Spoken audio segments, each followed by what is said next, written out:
সকালের নাস্তায় ব্রেড এবং বাটার একটি জনপ্রিয় নাস্তা। বাটারের জায়গায় কেউ ব্যবহার করে জেলি, আবার কেউ পছন্দ করে পিনাট বাটার। পিনাট বাটার বেশ ব্যয়বহুল হওয়ায় অনেকেই কিনতে পারেন না, আবার অনেকে প্রিজারভেটিভ মুক্ত পিনাট বাটার খেতে চান। সেক্ষেত্রে বাড়িতেই আমরা কিভাবে পিনাট বাটার বানিয়ে খেতে পারি সেটি আজকে আমাদেরকে দেখাবেন আমার প্রিয়, আপনাদের সকলের প্রিয় গৃহ সুখনের চেয়ারপারসন, আমাদের সকলের প্রিয় আপু রিমা জুলফিকার আপু। কেমন আছেন আপু? হ্যাঁ, ভালো আছি। ইরা, তুমি কেমন আছো? আমিও ভীষণ ভালো আছি এবং আজকে আমরা একটি নতুন রেসিপি দেখবো, পিনাট বাটার।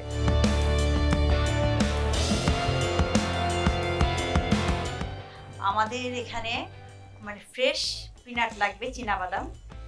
এখানে 250 গ্রাম আছে। 250 গ্রাম তোমার 1 কাপ, 1 কাপ হয়ে আর অল্প একটু হয় আর কি। আমি এখানে মেপে দেখাচ্ছি। তাহলে পিনাট বাটার বানাতে আমাদের প্রয়োজন হবে 250 গ্রাম চীনাবাদাম, সাথে থাকছে এটা সবকিছু আমি একটা করে দেখাচ্ছি। আচ্ছা,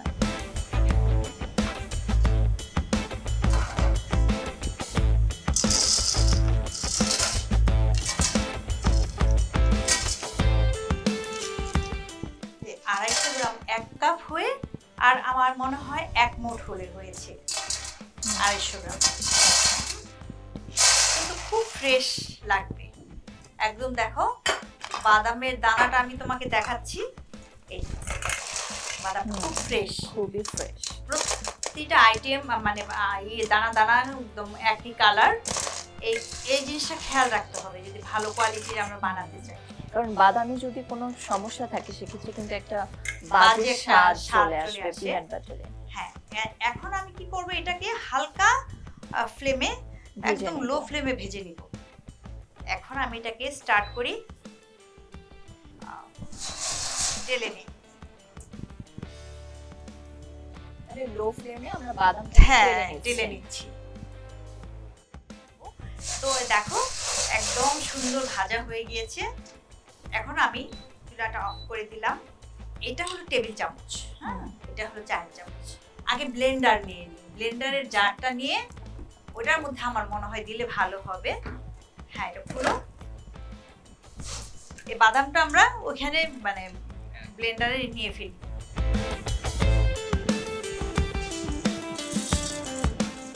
একটু ঠান্ডা করে নিয়ে নিয়েছি, ঠান্ডা কিন্তু হয়ে গিয়েছে।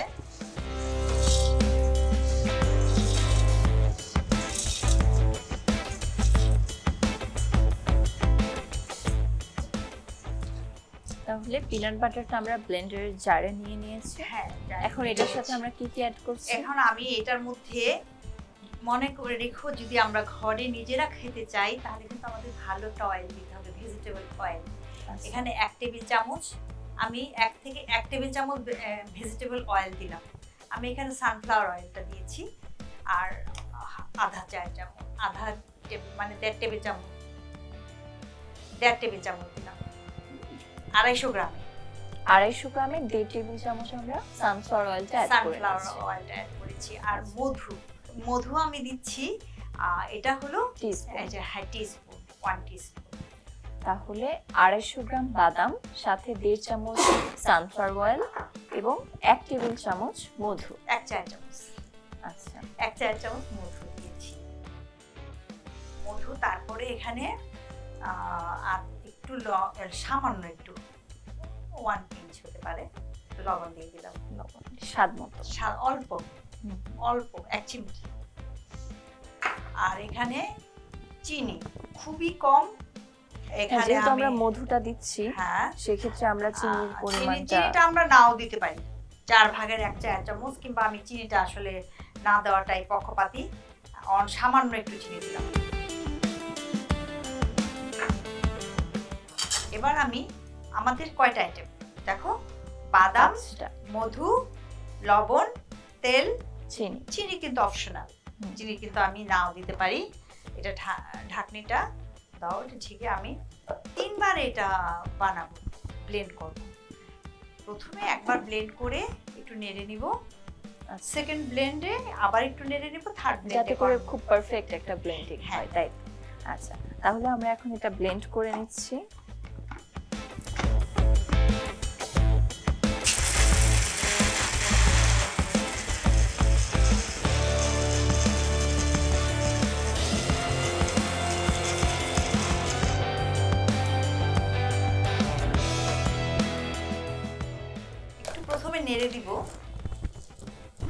প্রথমে একটু নেড়ে দিব, স্প্যাচুলাটা দিয়ে একটু নেড়ে দিয়ে, যেন ওই যে ভিতরে দেখো একটু শক্ত হয়ে যাচ্ছে। এটা ফার্স্ট স্টেপ।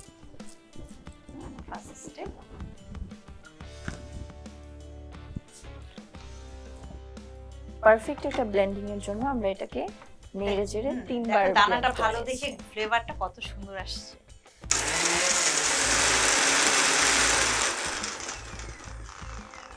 আরেকবার নেড়ে দিচ্ছি।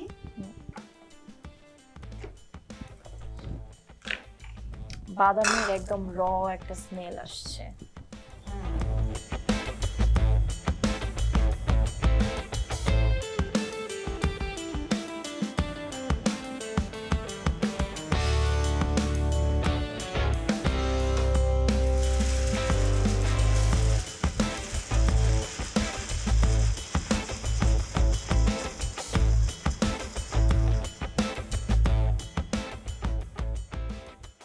একদম পারফেক্ট হয়ে গিয়েছে। তাহলে আমাদের পিনাট বাটার রেডি। এখন আমি সংরক্ষণ করব। তোমাকে আগেই বলেছি, যে কোনো খাবার তৈরি যেমন যত্ন করে করতে হয়, সংরক্ষণটা ঠিক তেমন ভাবে যত্ন করে করতে হয়। তার জন্য কিন্তু আগে আমি এটাকে পরিষ্কার করে ক্লিন করে একটা লেবেল লাগিয়ে ফেলেছি, জানো? সুখন পিনাট বাটার। হ্যাঁ, এখন এটা আমি ভরে নিব। যদিও আমার এখানে মানে ভরবে কিনা পুরাটা আমি জানি না, তারপরেও আমি এটার ভিতরে ভরবো এবং এটাকে ফ্রিজে রেখে দিব একদম 2 মাস। এটা কতদিন অবধি খাওয়া যাবে? তুমি ফ্রিজে একদম সুন্দর মতো 1.5-2 মাস রাখতে পারো। আচ্ছা, এটা কি আমরা ব্রেডের সাথে দিয়ে খেতে হবে নাকি আমরা চাইলে এমনি আরো অনেক কিছু এটাতে সালাদ বানাতে পারো। সালাদ? হ্যাঁ। কি রকম? সালাদ যখন তুমি মিক্সড ভেজিটেবল নিতে পারো, মিক্সড ভেজিটেবলের মধ্যে তুমি যখন ড্রেসিং বানাও, তখন সেখানে 1 টেবিল চামচ বা 2 টেবিল চামচ পিনাট বাটার দিয়ে দিলে। পিনাট বাটার বানানো শেষ? পিনাট বাটার বানানো শেষ। এটা আমরা ব্রেড দিয়ে খাবো। আর ব্রেড নাইফ, এটা এই ব্রেড নাইফ দিয়ে আমরা এভাবে নিয়ে ব্রেডের মধ্যে দিয়ে খাবো, পরিবেশন করব। আমি সকালের নাস্তার জন্য এটা খুব পারফেক্ট একটা ব্রেকফাস্ট হতে পারে।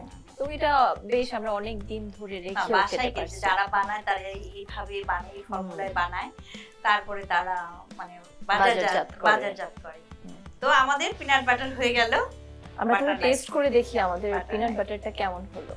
আচ্ছা, তাহলে টেস্ট করি। করো, তুমি টেস্ট করো, আমি একটু টেস্ট করি।